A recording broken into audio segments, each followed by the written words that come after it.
All right, folks, coming up on Roland Martin Unfiltered for Monday, March 11th, 2019. Black women demand commitment from Democratic presidential candidates.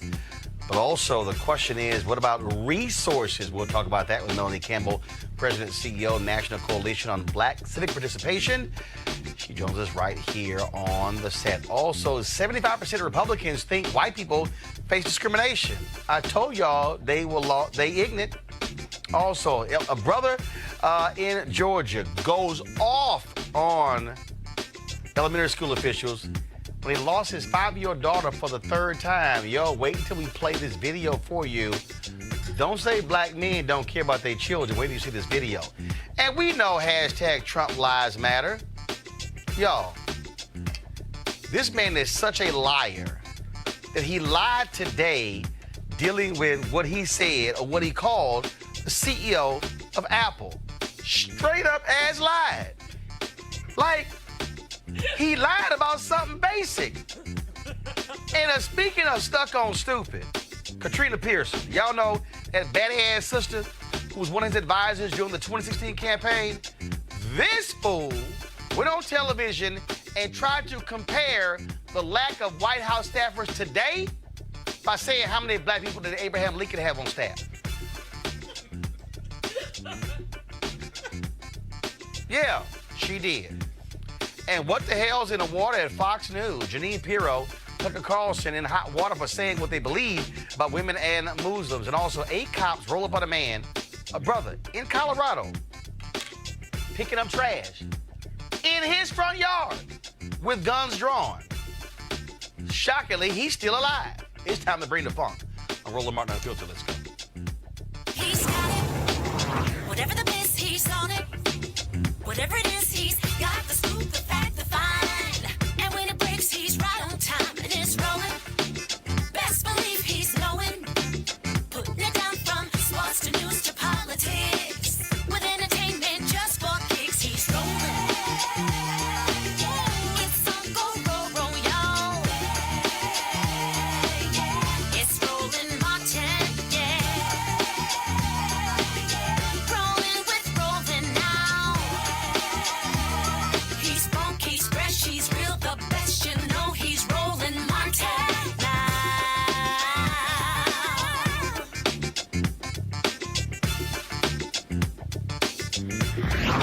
Martin.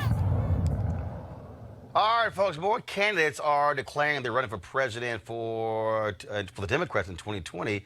The question now becomes, how are they going to appeal to voters all across the country? We know African Americans are the most loyal Democratic constituency, but the question then becomes, what is this party going to do, not only when it comes to each campaign hiring staff, but also the resources they spend and the issues they actually focus on. Now, in April, in my hometown of Houston at Texas Southern University, women of color are going to hold a presidential forum for all the candidates, and then right now they are of course waiting to hear how many of them are going to be attending. Now, the first Democratic debate isn't until June. Then the second one is in July, but this forum is going to be critical to see one who shows up and speaks to our issues. And joining us right now is Melanie Campbell. She's President and CEO, National Coalition on Black Civic Participation.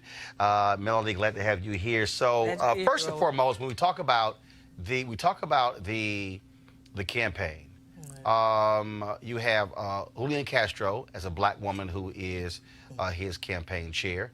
You've got Bernie Sanders. Nina Turner is one of his co-chairs of his campaign. Maya Harris, of course, is the campaign chair for Kamala Harris. And so how do you see the difference between this crop of candidates so far compared to what we saw in 2008 when you had a large Democratic field? Well, I think part of it, what's happened since 2008, is that black women are stepping more boldly and challenging the system, right? And Julianne can remember this in 2007. Dr. Haidt was still with us, right? And we sat down with the campaigns, right, and started challenging the campaigns. We know we have to challenge the candidates, but we sat down in 2007 right there in the CNW's basement and met with those campaigns to ask them what they were doing, how they were dealing with who they were hiring, dealing with the vendors, start asking those hard questions. Then we followed up with getting the candidates to fill out the presidential questionnaire on issues that were important to black women. We did that in 8, and we did it again in 12 and 16, so that you have some information from these candidates. We know there are going to be debates. We all try to engage in those, but we want to have something in writing from those candidates. Some old-fashioned stuff is still okay to do, and that's put in writing. What are you going to do? What is your stance before we even get to the primaries? But it's not even just even when we talk about the individual candidates.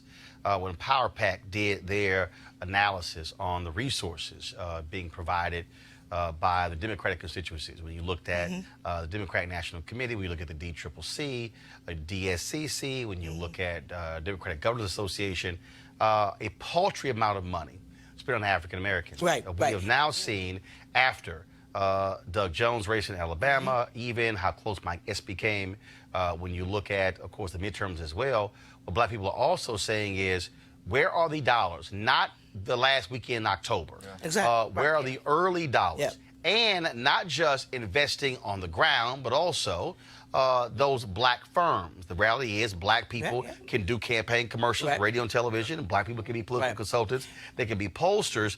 And so that's also what I keep hearing as well to Democrats and Emily's List and the environmental groups and all these PACs. Where is the money for black people? Yeah. Well, I think that's part of the question. So if I've moved a little fast, I'm not saying we're not going to do what we started doing when we started asking those kinds of questions, but we also have to come together around that. Those who have, so that we know what's not happening. Some of that you did very well when it comes to even understanding what money is being spent or not being spent on black newspapers, in black, in radio, in urban radio. Where are those dollars? We have to ask those questions early. So for us, we have the summit coming up, as you well know, this week. So we're going to be working to develop what we're going to be asking. We're having a national town hall. Thank you so much for being able to be helping us to cover that, to talk about what we want as black women from this 2020 campaign, and then lay that out. So we want to get our questionnaire out. We want to have those meetings now before we know who the candidate's going to be. And again, the process has already started that goes well beyond which candidate is going to be the nominee. And I'm saying we're going to ask on both sides. I'm nonpartisan, so I'm not saying only one, but the reality is we still, a lot of where we are is where we are. So we have to ask those questions and have some information around that and share that knowledge with each other to know what questions to ask. Melanie, one of the things that we have seen really over the last, again, I go back to after 2016, where black folks said, okay, we're not going to make the same mistake again by waiting.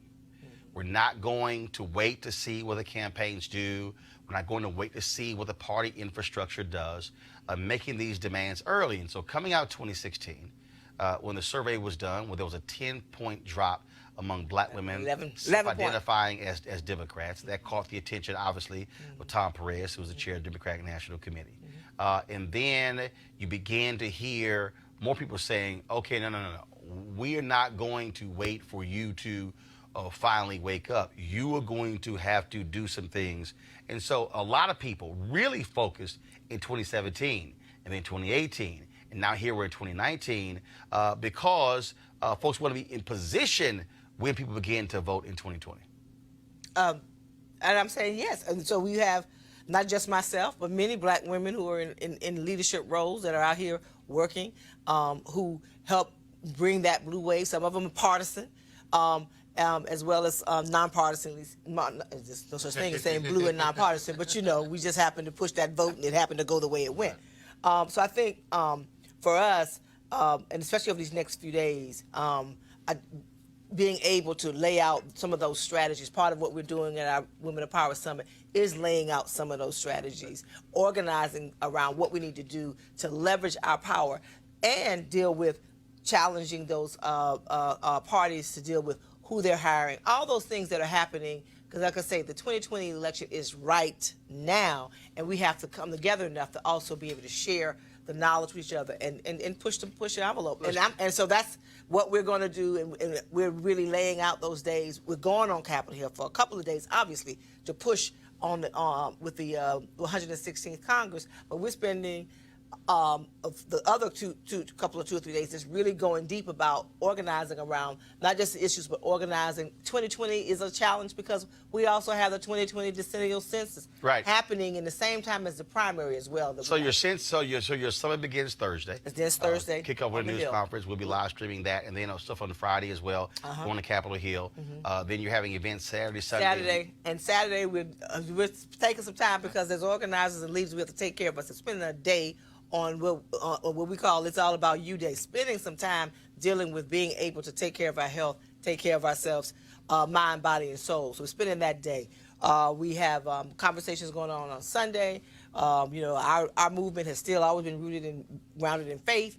We'll be having that interfaith service on Sunday morning, and then spending some time with some sisters who are coming from across the globe. We have a tune in from sisters from Kenya. We're using technology, so we're actually having a conversation with sisters from Kenya, as well as the UN ambassador for the African Union, so they'll have global empowerment conversations going on, because our politics is not just local, but it's also global, and being able to engage on that, and then spending the day with our organizing all day around organizing and having sessions about how to leverage around issues, what we need to be doing around the election, around 2020, and then closing out, one of our speakers will be Dr. Julianne Malveaux, who's going to bring it at the National Town Hall on Monday night.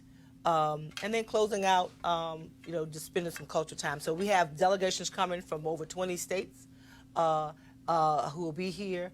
And we also have a track with girls. We're spending time mentoring girls. They're going on the Hill with us. They're trying to learn the process, and we make that a priority. Is it too late for folks to register? It is not too late. They can register online up until Wednesday, 11:59, and they can come on we'll be at the Renaissance Washington Hotel. But if they Google 2019 Black Women's Roundtable Summit, it'll pop up, tell them what to do. And we're going to be here from Thursday till Tuesday. Again, folks, let's introduce our panel. Michael Brown, former vice chair at DNC. Julianne Malveaux, economist, president emerita of Bennett College. Also, Eugene Craig Organizations. I want to go to you first, though, Michael, because, again, as somebody who worked inside of the DNC, who understands where these dollars are going, the decisions they are making, how critically important is it for Black folks to say, look, you need our votes. You cannot win without Black folks. You had a 2.4% decrease in Black folks who voted in 2016, and that made a huge difference in Wisconsin, in Michigan, in Pennsylvania as well. And so talk to us about the impact of these external forces, the impact it has on the internal dynamics of the DNC. It's several-fold, and obviously it takes a lot to unpack that question. First of all, when you start with the premise that Black women have been the backbone of the Democratic Party for decades, and whether folks think Black women have been rewarded or not, it's not necessarily the question. The question is how to get a seat at the table. Yeah. And when you have the seat at the table, does your advice get listened to? And a lot of it has to do with leadership. When my father was chair, he made sure people had a seat at the table, but not just seat at the table, but also got a check and got resources. Yep. And so it's the leadership that has to make sure that folks have earned their seat at the table. The question now is what happens when you walk out of that conference room? Are you walking out with resources so you can go back to your constituency groups and say the DNC has given us the resources, now we have to step up?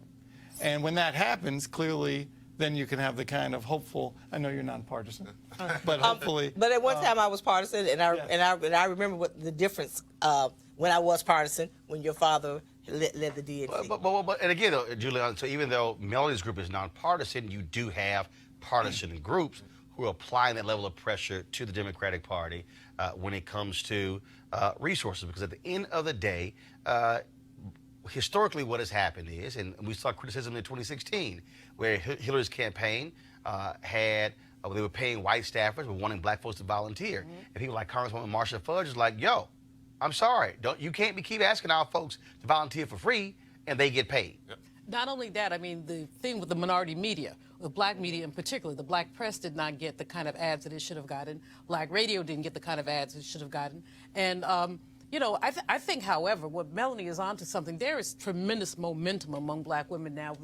2 or 3 new groups, Higher Heights, exactly. new PACs that younger sisters Collective have stepped PAC. up and dealt with. Not only that, I think that the book for colored girls who've considered politics, the book that Mignon, Donna Brazile, Leah Doutry, and Yolanda Caraway did, raised a lot of awareness. And the book is just a beautiful book, chock full of political advice for younger folks who are thinking about running for office. So I think they, with the national tour they've done and the exposure they've had, now nominated for an NAACP Image Award.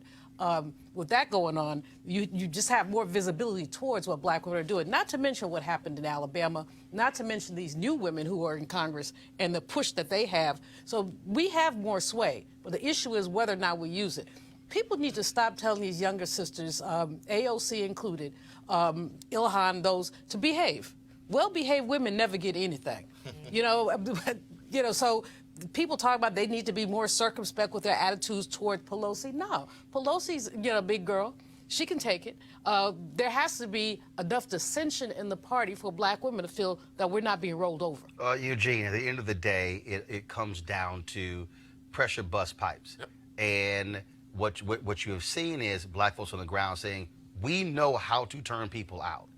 You can't just somehow walk into these communities and think you send some white kids with a clipboard or a PDA and an iPad that's going to do it. No, you have to have people who understand how to reach those folks who are hard to reach. That's really what also this is about.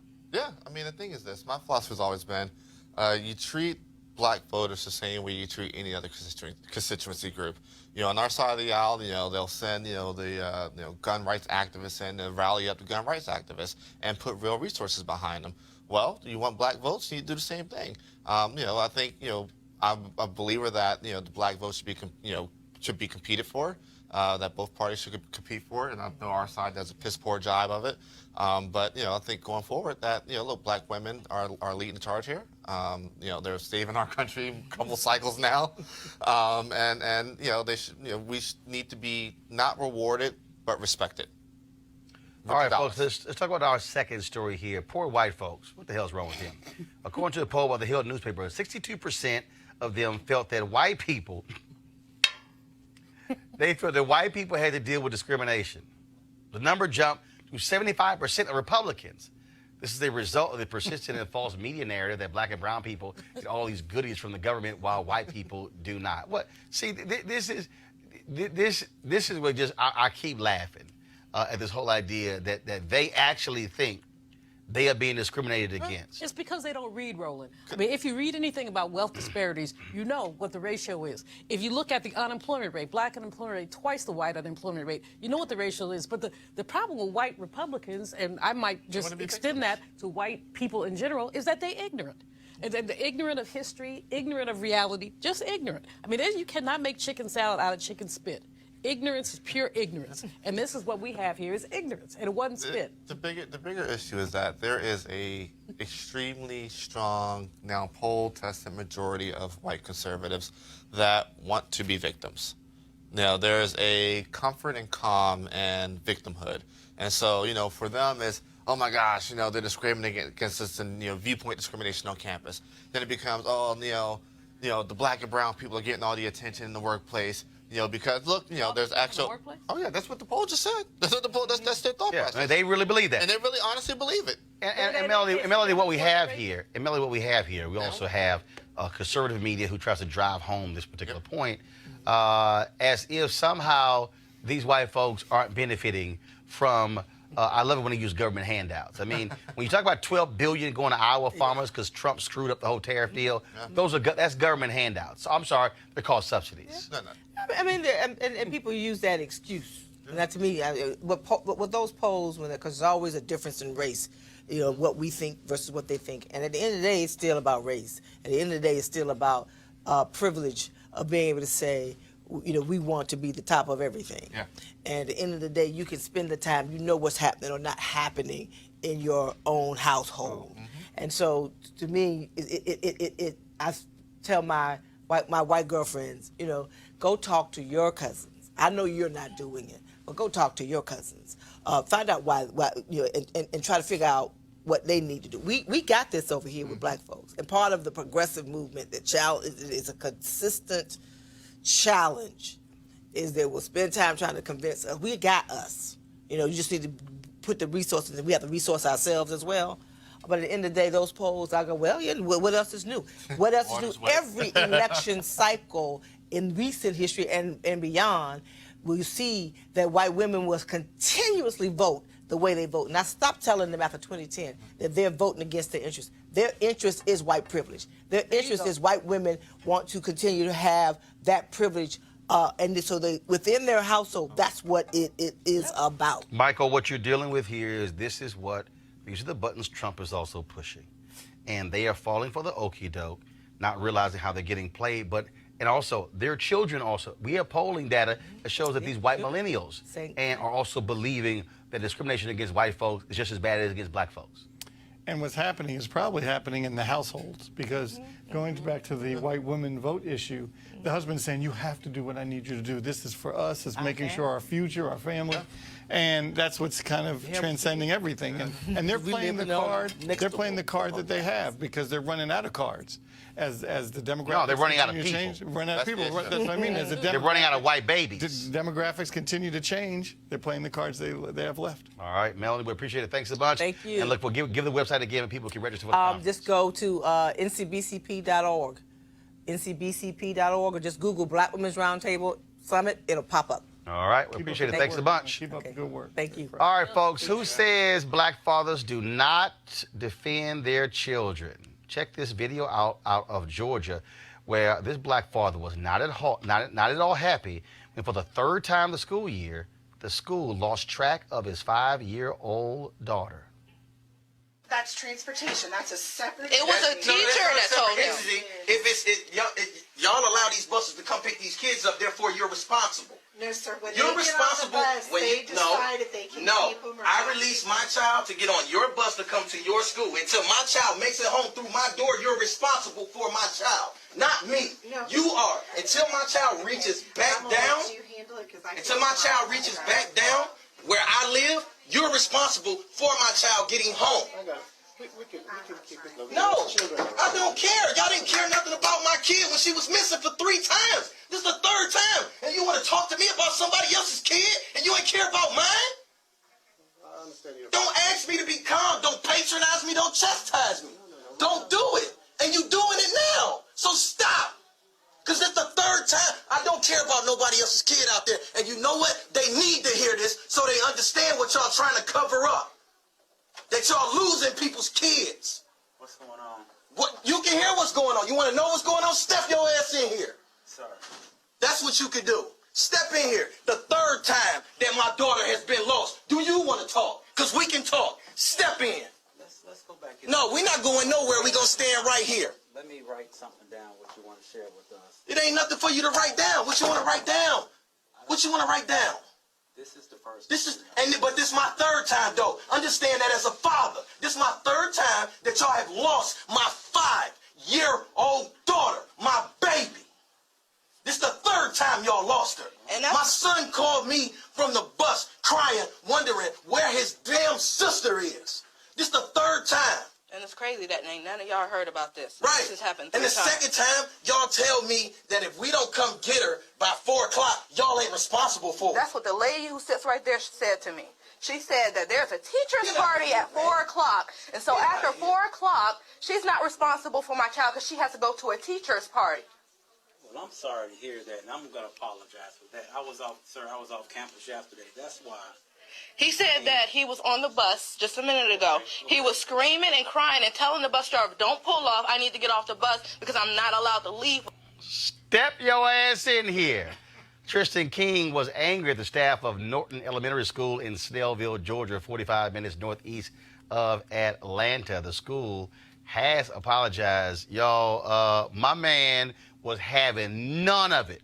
Every ounce of the smoke, as he should, as a dad. You know, black dads matter, and you know that what you lose a kid once, you know, might be a mistake. You lose a kid 3 times or something systemic. Yeah, I'm shocked he wasn't there swinging already. You know, I mean, They just lucky it's not my kid. You know, I mean, he was mild. Yeah, I would turn this thing out because it's ridiculous. A 5-year-old baby. She's a little baby. She's not a teenager who can find her way home. And her little brother is saying, or her brother is saying, where's my sister? All the bus driver had to do was stop. All the bus driver, let the boy have 2 minutes to run into school, see where his sister is. He knows where her classroom Well, is. also look, I mean, schools have processes. Yep. Who's supposed to be on the school? It's a check-off list you actually go through. And for there to be a third time, I mean, that's a fundamental problem, Michael. But and this is the thing that people, you know, I had flashbacks watching this because it reminded me when I was in middle school and a teacher had me searched for drugs. And so when I got home and told my dad what happened, he said, go get the white pages and call the school and ask for Mr. Broussard and made it perfectly clear. He said, by tomorrow, when my son comes home, I expect him to tell me that she's apologized. If not, you will see me 15 minutes after he walks in the door. And Ms. Hart apologized, his white teacher, 8th grade reading class, the next day. Dad's like, no, you are not going to sit here and check my son for drugs. And so I grew up with a dad who got in teacher's ass, but also mine when I was wrong, who didn't play. Well, I was, and thank goodness, I think we all had dads like that. But I'm proud of him for doing what he did. And there are millions of black dads like that in America. And I'm glad he stood up. Hopefully other people watch that. Because you got to stand up for your rights for your children. You just have to. You just can't let the system just say, oh, don't worry about it. We'll get back to you. He did the right thing. And here's the piece. He didn't. First of all, some people out there, okay, if you go in there trying to swing on folks, then your ass going to jail. That makes no sense, whatever. But it also, his daughter was sitting right there too, okay? She was actually on the couch. And I do also think it's important for kids to see parents standing up for them when it's right. Because, see, my brother and 2 of my sisters were teachers, and you had some ignorant-ass parents who come to the school acting a fool. Like my sister's a teacher. This one kid was fighting, and the mom came to school and said, well, which hand was he punching with? Because he not left-handed. And they were like, so let's just be clear. Sometimes folks get extra when they come to the school like this, but he was absolutely in the right. Oh, yeah. No, he was. Not only was he in the right, I hope there's some heads roll on that. I mean, the fact that the school apologized is insufficient. It's frankly, it's been 3 times. There's something wrong with the bus driver, the bus company, somebody's contract needs to be snatched. There have to be consequences. I feel so badly for the little girl. Up to that girl. But you know, the dad, you're right. I mean, it made me feel good. It's like, okay, you know, you get a stand-up daddy like that. That was a flashback right there. And you know the girl went to school the next day like, y'all better not let me have to call my daddy. Y'all saw what happened yesterday. Don't act the fool. I'm just letting y'all know that y'all know exactly what happened. All right, let me go to a break. We come back. We're going to talk about another viral video. Y'all know I got to talk about that crazy-ass white woman. What, with the selfie? And the Jaguar? I ain't feeling sorry for her getting her ass munched on. I'm just letting y'all know. No sympathy at all for photographing Patty. This is Roland Martin Unfiltered. Back in a moment. Hey fam, I want you to like, share, and subscribe to our YouTube channel, youtube.com/Roland S. Martin. And don't forget to turn on your notifications. All right, folks. A lot of folks out there, of course, trying to get healthy and well in 2019, and for a variety of reasons. Whether you want to lose weight, whether you want to simply look better, whether you want to get all ready for beach season and have your bikini, 1-piece or 2-piece, we, of course, get ourselves together for a variety of reasons. So one of the places you, of course, can check out, folks at D-Herbs. That's right, the full body cleanse. They have 27 different cleanses that you can actually take advantage of. And the whole point of this, of course, is removing excessive food, processed foods, and fried foods out of our body in terms of, again, getting us healthy and well and giving us more energy. And so if you want to try the D-Herbs Full Body Cleanse, all you got to do is go to dherbs.com. That's dherbs.com. And use the promo code Roland for a discount when you go check out. Now, you can also call 1-866-4-DHERBS. 4D-Herbs. Again, the same promo code is Roland. Check out their full body cleanse. I've done it 3 different times, enjoyed it all 3 times. And so it also changes your perspective in terms of what you eat, how you eat, and also what you drink. And so again, dherbs.com or call 1-866-4D-Herbs. And we thank D-Herbs, a black-owned company, for being a partner here with Roland Martin Unfiltered. Hey fam, want to check out Roland Martin Unfiltered, the blackest show on all of digital, cable, and broadcast. Check out our audio podcast. There's only one daily digital show out here that keeps it black and keep it real. It's Roland Martin Unfiltered. Press play.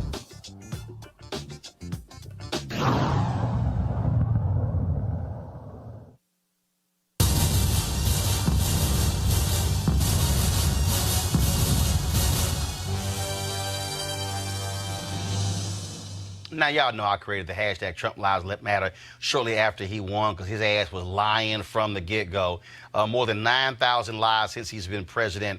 Washington Post, they keep a count of these false and misleading claims. We call them lies, but y'all, today, his lying ass really just continued. Okay, so this was the other day at the White House, y'all. Just press play. I mean, you've really put a big investment in our country. We appreciate it very much, Tim Apple. We appreciate it very much, Tim Apple. Now, I want y'all to play it again. I want y'all to, because I'm about to read something, but y'all gonna get a kick out of this, okay? I mean, you've really put a big investment in our country. We appreciate it very much, Tim Apple. Now, he got mocked on cable news, but also on social media. So over the weekend, he was talking to donors, and he told them, he said, Tim Cook Apple real fast.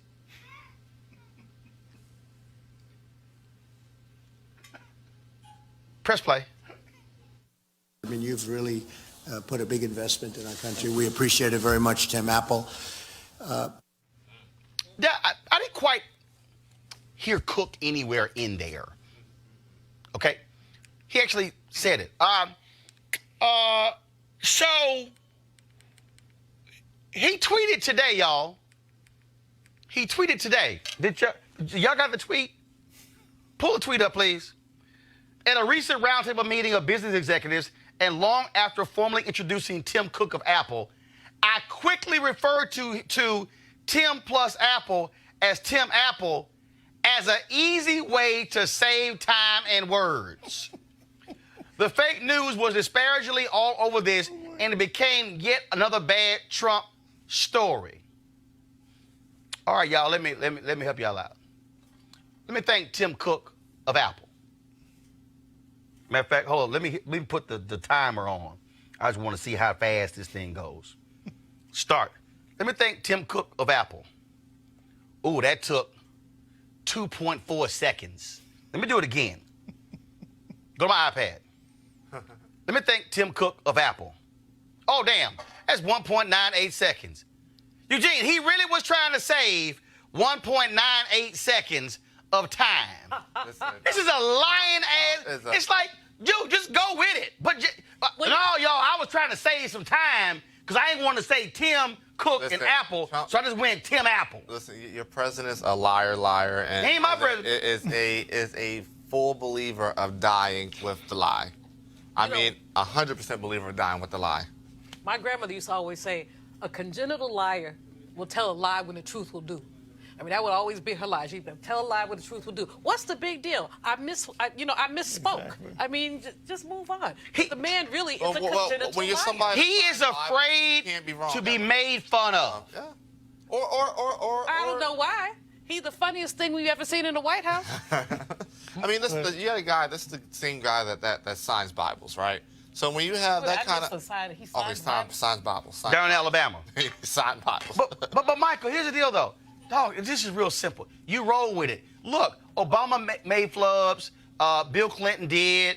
Bush 1, Bush 2, Reagan. Every president has made a mistake. It's like, oh, how dare they make fun of me? So therefore, okay, I gotta lie about it. And yeah, I was trying to, hurry up and skip a word. So I ain't want to say Tim Cook of Apple. I just went Tim Apple. Not with the lie. I don't get, on this one, number 40, I call him 45, by the way. 45 on this one, this was easy. This didn't even have to require all of this and you talking about him and Saturday Night Live talking about him and being on the news. He did this himself with the tweet. All he had to do was say, my bad.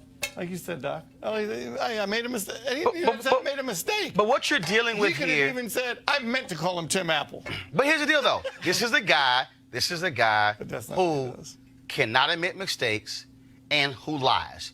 And I fundamentally believe that whoever wins the Democratic nomination, this is how they must operate during the presidential debate. Is this your... Watch this. Trump is talking. That's a lie. He lying again. That's 4 lies he just told. No, while he's talking, while Trump is rambling, whoever's the nominee should say, lying again. Still lying. Hasn't stopped lying. They should straight interrupt him. And remember he was walking around the whole debate deal, and he was like all behind Hillary? If I'm walking, I'll be sitting there going, that was another lie you just told. I'm telling you, you got to sit here. Now, Bernie Sanders had a great line when he was asked. He said, I'm going to bring a lie detector test to a debate with Donald Trump. You got to call. See, as long as Democrats try to play this thing nice and sit here and, do the little dance, no. You got to say, yo, he's lying. Yeah. What he is saying to you right now, to the American people, he is lying to you, and he thinks you will fall for it. Because here's what it's going to do. It's going to force the moderator and the networks to have to fact check. Yep. And so when the debate is over, they're going to be like, during the debate, so-and-so's call him a lie. Well, guess what? We went back and check, and he was lying.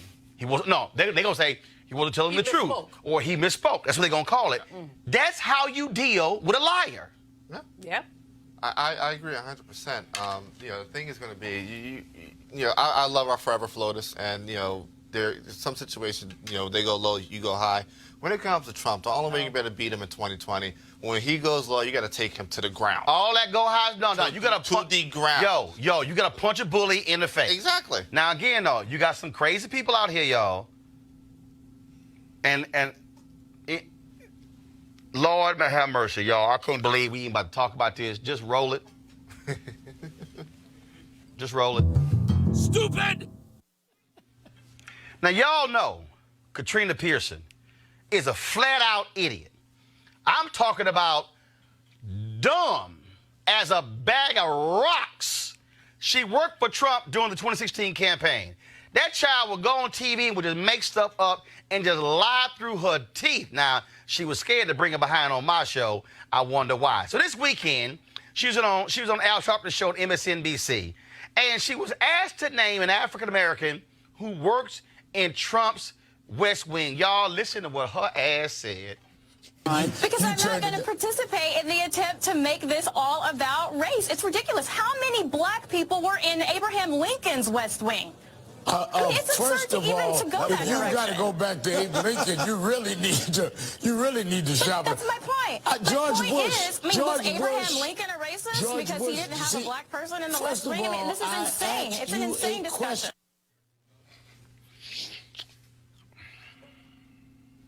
Y'all, her ass said how many black people did Abraham Lincoln have?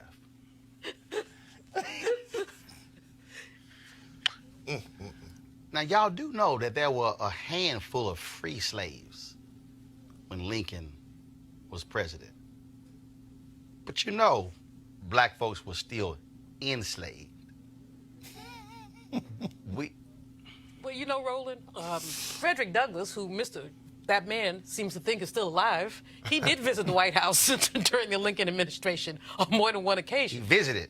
He didn't work. He was not there working. No, there wouldn't be. Not now. Now, there were some. Now, hold up. Maybe Katrina is right. There were some black people on staff at the White House. Oh, yeah. And the West Wing. The butler, the usher, the gardener, the maid, the cooks, the folks who laid his clothes out. Yeah. But to actually think Lincoln had some black people in his cabinet. Well, you know, Trump fired even those folk when he took office. Well, yeah, he did fire the first black usher in the White House. But what gets me is the folk who actually have her on, they literally take her seriously. I'm telling you right now, I would be mocking the hell out of her, Mike. The segment would have stopped right there. And it would have been like just stop sign, red light, crossing guard, come down. And I would have made her look like a damn fool. She already looked like one of those. No. I'm talking about I would have made her ass look like a fool. He did eventually cut her mic. I would have had a black giraffe right there. Who can we trade her for? Because that was just a bit. The fact that she could even fix her mouth to say that. I think what happens is they I don't even know who the theys are. 45's people. That they always feel that they're under attack. They always feel they're victims. And so they have to say whatever they can say, A, to filibuster, so they run out of time to get to a commercial break, but also they just want to say whatever because the Trump base, I'm so sick of hearing about it. Everyone had a base. Nixon had a base. Everyone had a base. I'm tired of hearing about their base. He's basically playing his base for dum-dums. Yeah. Because anything he or his allies say, he thinks they'll believe. And because of that, we get into this situation like with her. And they will. But one thing I must say in recognition of Women's History Month is that Mary Todd Lincoln did have an African-American woman, Elizabeth, I forget her last name now, but who was her tailor, her seamstress. And that is ingermane to that point. But the fact is that Lincoln was somewhat open to our participation. This one was, and they were best friends after Lincoln died. But this little girl here, and I say little girl because I don't have any respect for that level of ignorance. I mean, that is beyond ignorance. I can't. And Eugene. And the question is, who's in the West Wing? Who's in the West Wing? Who's the executive at Trump? But the reality is, who's and the decision-making capacity and the campaign side. Hell, who do we have at the RNC right now? Nobody. I mean, there's a coordinator, but there. I mean, as it stands right now, there are no black Republicans in decision-making position when it comes to the Trump apparatus. Period. But he loves the blacks. He loves the blacks. He loves the blacks. Especially his own blacks. And he cares so much about us. I can't wait to find. But blacks love him too. Right. I can't. But y'all know the unemployment rate has gone up 4 consecutive months with black people, and we haven't heard any mention of that. But he loves the blacks. You know what's going to be next? A video of him signing a black Bible. All right, y'all. Got to go to a break. We'll be back with Roland Martin Unfiltered in just a moment.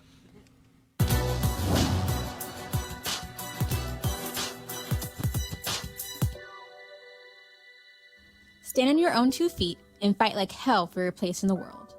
Nationalist leader Amy Jacques Garvey.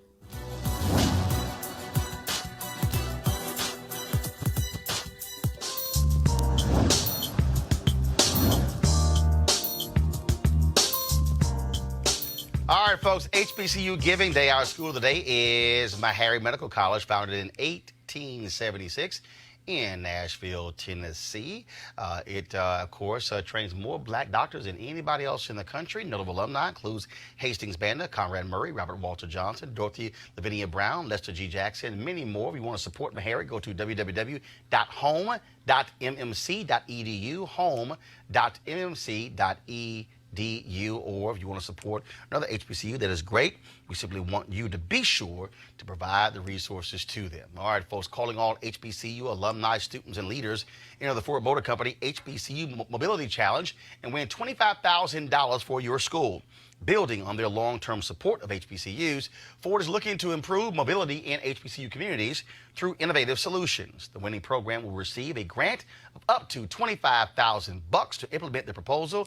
Julianne, be able to make sure Bennett is applying for that. The deadline to apply is March 31st, 2019. March 31st, 2019. So that's 20 days from now. Go to FGB.Life, FGB.Life for more information and to apply.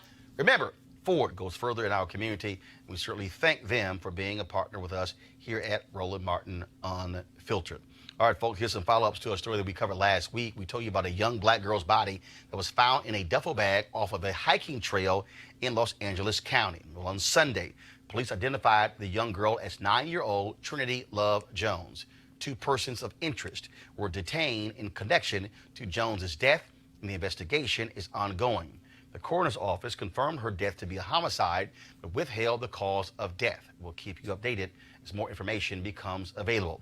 Also, the black woman in Columbus, Ohio, Amber Evans, is still missing. It is now more than 40 days since she has been missing. She's an activist there in Columbus. She's 28 years old, 5'5", weighing 122 pounds.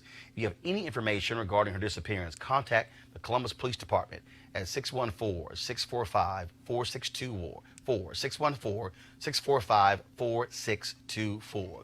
All right, folks, the crazies at Fox News are trying to take advantage of the Democrats in the House, trying to find the appropriate response to comments by Congresswoman Ilhan Omar about Israel's power in the United States. Here's what that crazy bat, Jeanine Pirro, said on her show on Saturday about Omar. This is not who your party is. Your party is not anti-Israel. She is. Think about this. She's not getting this anti-Israel sentiment doctrine from the Democrat Party. So if it's not rooted in the party, where is she getting it from? Think about it. Omar wears a hijab, which according to the Quran 33:59 tells women to cover so they won't get molested. Is her adherence to this Islamic doctrine indicative of her adherence to Sharia law, which in itself is antithetical to the United States Constitution? Folks, her crazy rant was even too much for Trump TV. Fox News issued this public rebuke of Pirro. We strongly condemn Jeanine Pirro's comments about Representative Ilhan Omar. They do not reflect those of the network, and we have addressed the matter with her directly. But what was interesting is that there was a Muslim who was a producer for Bret Baier's show who tweeted Pirro and said, "Who objects to what you had to say? Me, a Muslim who works here at Fox News." The question is, what did they say to her by addressing it directly? Okay, what's going to happen? Yeah, we know what that. Now we also, of course, have the crazy nonsense coming from Tucker Carlson. Now, we all know he's a nut, him and his bow tie wearing self, the one who's afraid to have me on his show. Now, he'll book a whole bunch of black people who come on my show, but he's somehow scared of this brother. Now, Media Matters for America found some audio of Tucker Carlson talking to shock jock Bubba the Love Sponge show in 2006, between 2006 and 2011. In those clips, Carlson appears to defend statutory rape, made a lewd comment about underage girls, and labeled Britney Spears and Paris Hilton the biggest white whores in America. Jesus. Here's Tucker. You know what, in my brief experience, you know what gets women going is arguing with them. Really? Yeah.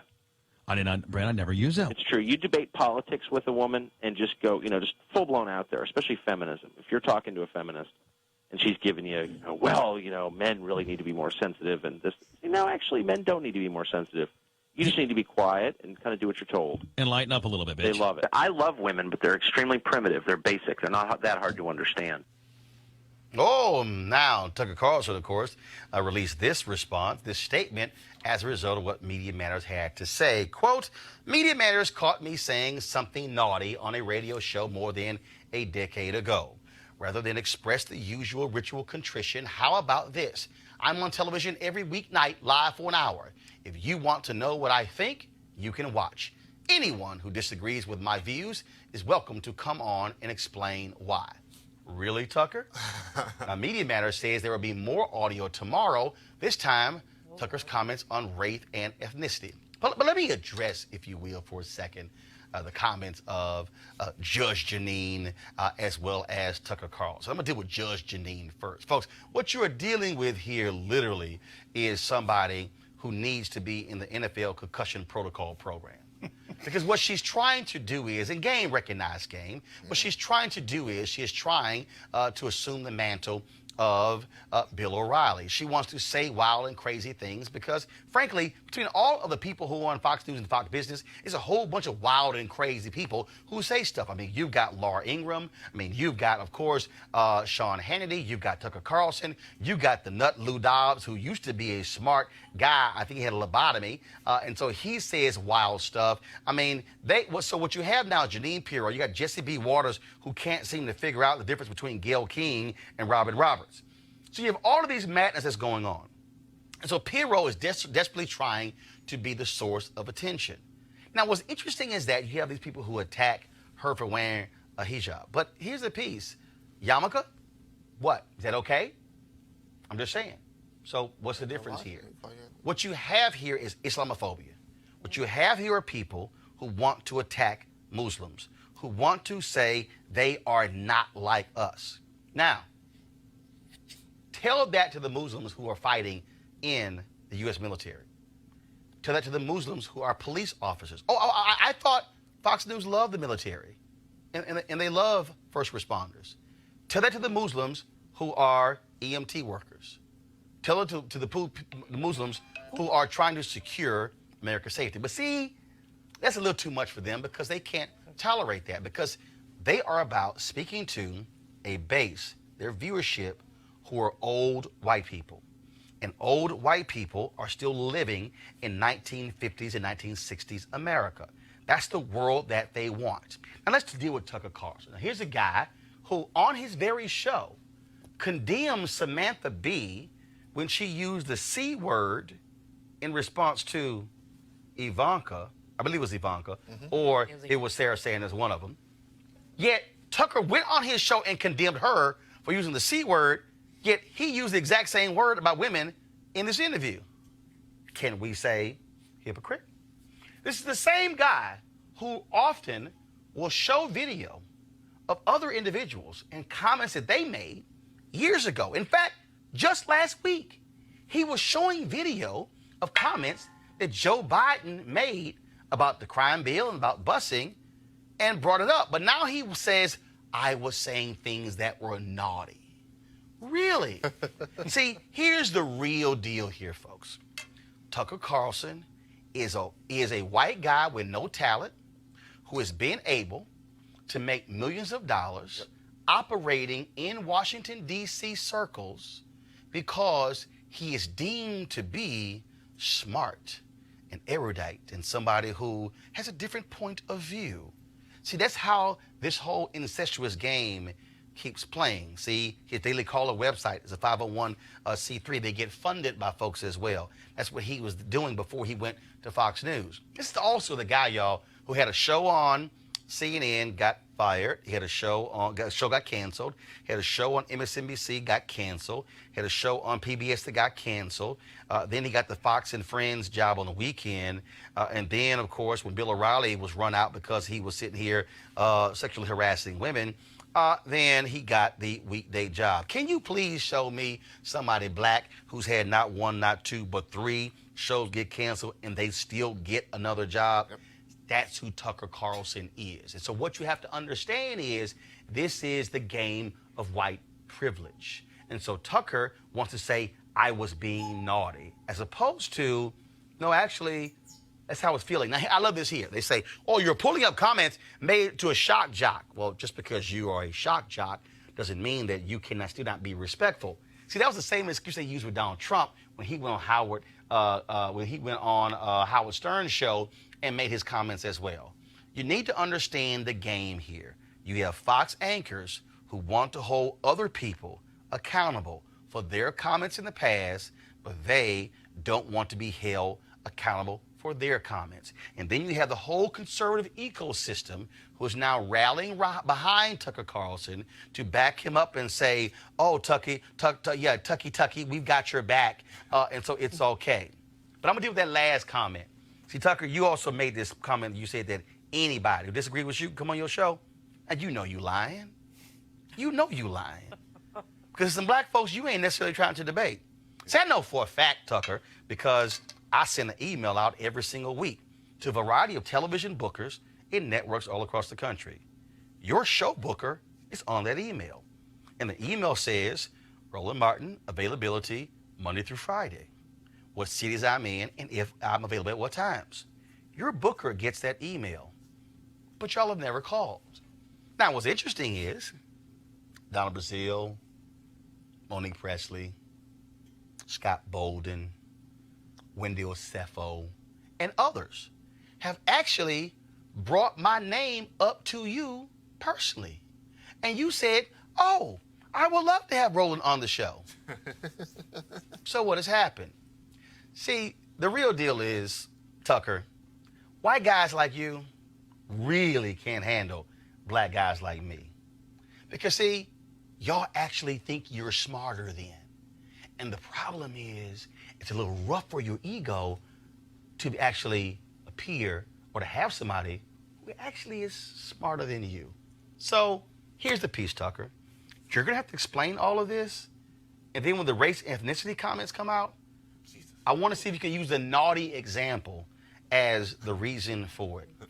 I don't think that one is going to fly. But you can try it, but do understand, we're going to jack you again. Because if you want to hold folks accountable, we're going to hold you accountable. Folks, speaking of holding people accountable, let's go to Colorado. Black man out here picking up trash in his yard. All of a sudden, cops, literally 8 cops, roll up on this brother for picking trash in his front yard.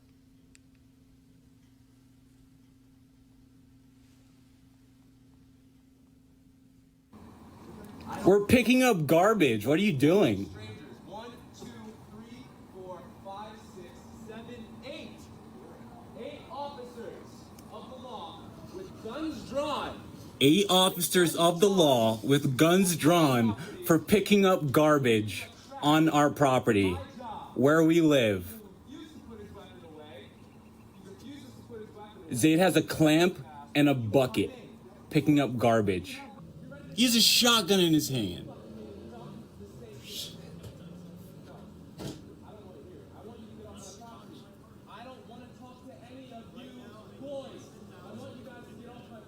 Yeah, please leave. Yeah, the whole video is about 16 minutes. The encounter began when the officer was patrolling a residential area that's considered private property. And he asked the man if he, quote, belonged there. The man was cooperative and even gave the officer his school ID. He asked the man to sit down and put down his, quote, weapon, which was a trash can, to further investigate. Now, the man refused, so the officer requested backup and pulled his gun out. That's when 8 other officers arrived, one wielding a shotgun to assist. The man who works and lives in the neighborhood had to call a supervisor to vouch for him. Officers determined the man was not a threat, had a legal right to be there and let him go. Trash in his own yard. Neither the man or the officer were identified, but the police department is investigating the incident by interviewing all officers involved in reviewing body cam footage. We're going to go to our panel real quick here. This is very simple. One of the officers actually says on the video, you know what? You likely were racially profiled. He says it on the video, Eugene. Madness. I think this is going to be interesting. I think Governor Hickenlooper, now presidential candidate, happened in his state, needs to address it. Needs to be asked about it, needs to address it. You know, these issues and situations are not going away.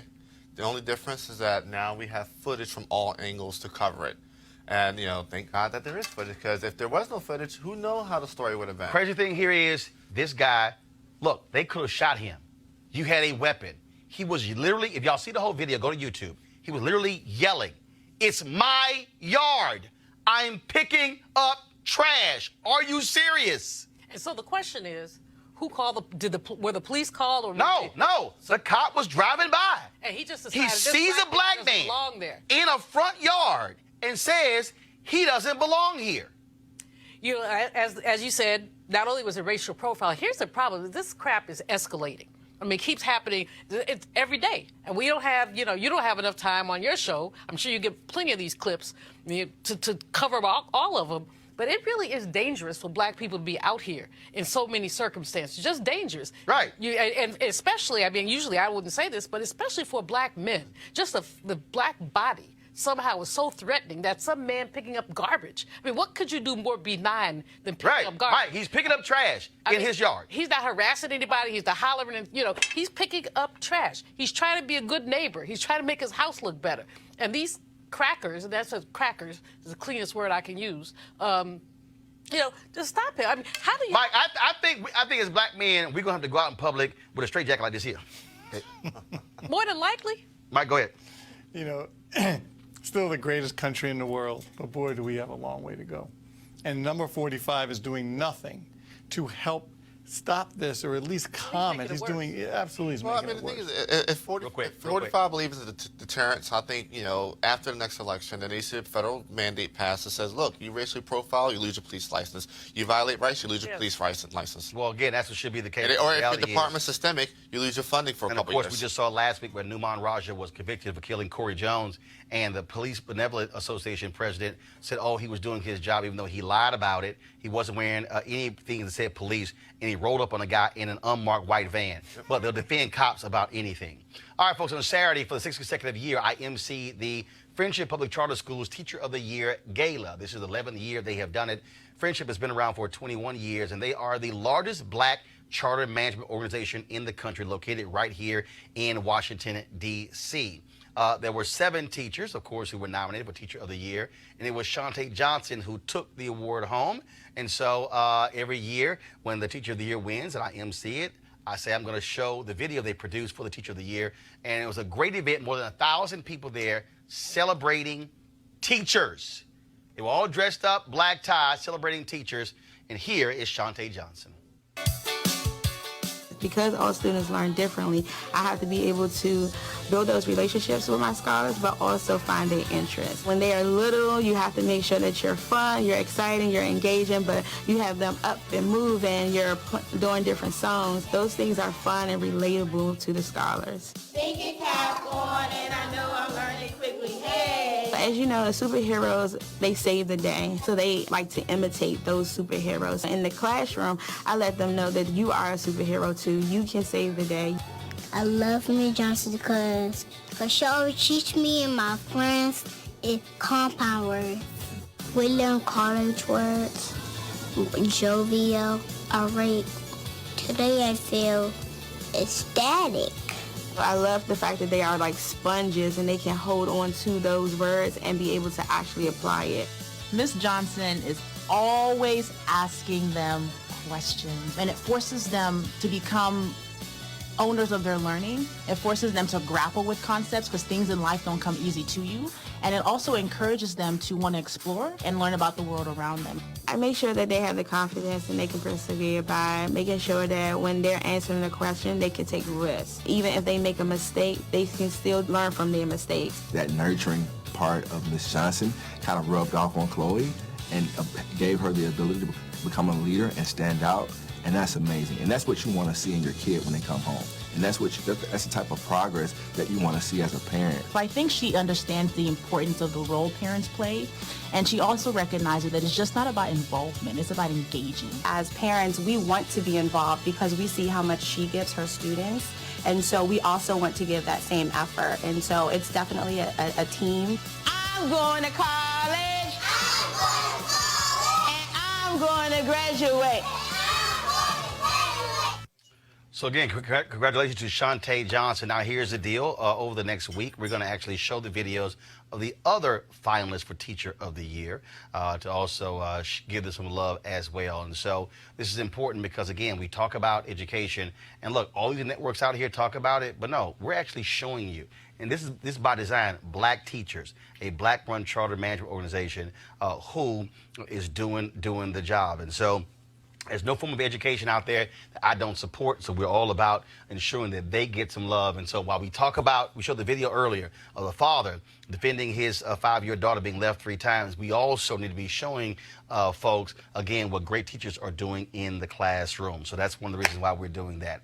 Eugene, Julianne, Michael, thank you so very much for joining us today on the panel. I want to thank all of you for watching as well. Be sure to support Roland Martin Unfiltered. There's no other show like this in America. There's no show on cable news, on broadcast news, or the digital show that's talking about the issues that you care about, giving you analysis and perspective from a black perspective. So please go to RolandMartinUnfiltered.com and please join our Bring the Funk fan club. We want you to support us, to stand with us. And in fact, Friday, we're going to be broadcasting live from Los Angeles with XQ America. XQ America, they have their National Schools Initiative. They're having an event there. We'll be broadcasting live from there as well because we also don't just talk the talk when it comes to education. We walk the walk as well. RolandMartinUnfiltered.com. Join our Bring the Funk fan club. If you missed the show, don't forget we restream it multiple times over the next 24 hours, but you can also go to youtube.com/Roland S. Martin. And just so you understand, we started this show off in September with 170,000 subscribers on our YouTube channel. Today, we're approaching 282,000. So that's great growth over the past 6 months. All right, folks, I got to go. Y'all take care. Holla!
Hey fam, want to check out Roland Martin Unfiltered, the blackest show on all of digital, cable, and broadcast. Check out our audio podcast. There's only one daily digital show out here that keeps it black and keep it real. It's Roland Martin Unfiltered. Press play. You want to support Roland Martin Unfiltered? Be sure to join our Bring the Funk fan club. Every dollar that you give to us supports our daily digital show. There's only one daily digital show out here that keeps it black and keep it real. It's Roland Martin Unfiltered. Support the Roland Martin Unfiltered daily digital show by going to RolandMartinUnfiltered.com. Our goal is to get 20,000 of our fans contributing $50 each for the whole year. You can make this possible. RolandMartinUnfiltered.com. You want to check out Roland Martin Unfiltered? YouTube.com/Roland S. Martin. And subscribe to our YouTube channel. There's only one daily digital show out here that keeps it black and keep it real. It's Roland Martin Unfiltered. See that name right there?